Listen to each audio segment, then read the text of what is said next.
உதகையில் 400க்கும் மேற்பட்ட நாய்கள் கலந்து கொண்ட தேசிய அளவிலான நாய்கள் கண்காட்சி விறுவிறுப்பாக நடைபெற்றது. மலர் கண்காட்சியால் கோடை சீசன் களை கட்டியிருக்கும் உதகையில் தேசிய அளவிலான நாய்கள் கண்காட்சியும் அழகை கூட்டியுள்ளது. 3 நாட்கள் நடைபெறும் இந்த கண்காட்சியில் தமிழ்நாடு மட்டுமின்றி ஆந்திரா, மகாராஷ்டிரா, டெல்லி உள்ளிட்ட மாநிலங்களில் இருந்து 56 வகையான 450க்கும் மேற்பட்ட நாய்கள் கலந்து கொண்டுள்ளன. இதில் German shepherd, Labrador, Siberian husky, beagle மற்றும் ராஜபாளையம், கன்னி கோம்பை, சிப்பிப்பாறை போன்ற உள்நாட்டு இனங்களைச் சேர்ந்த நாய்கள் பார்வையாளர்களை கவர்ந்தன. அவற்றின் உடல் அமைப்பு, கட்டளைக்கு கீழ்ப்படிதல், தோற்றம் உள்ளிட்டவற்றை அடிப்படையாக கொண்டு தேர்வு செய்யப்பட்ட நாய்களுக்கு பரிசுகளும் வழங்கப்பட்டன.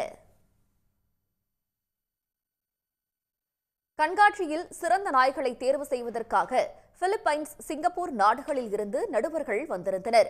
இதில் அதிக புள்ளிகள் பெற்று வெற்றி பெறும் நாய் இந்திய அளவில் சிறந்த நாயாக தேர்வு செய்யப்பட வாய்ப்பிருப்பதாகவும் கண்காட்சி ஏற்பாட்டுக் குழுவினர் தெரிவித்தனர். 3வது நாளில் நாய்களுக்கு முக்கிய போட்டிகள் நடத்தப்பட்டு பரிசுகள் வழங்கப்பட உள்ளன. அப்போது இந்த ஆண்டு கண்காட்சியில் சிறந்த நாய் தேர்வு செய்யப்பட உள்ளன.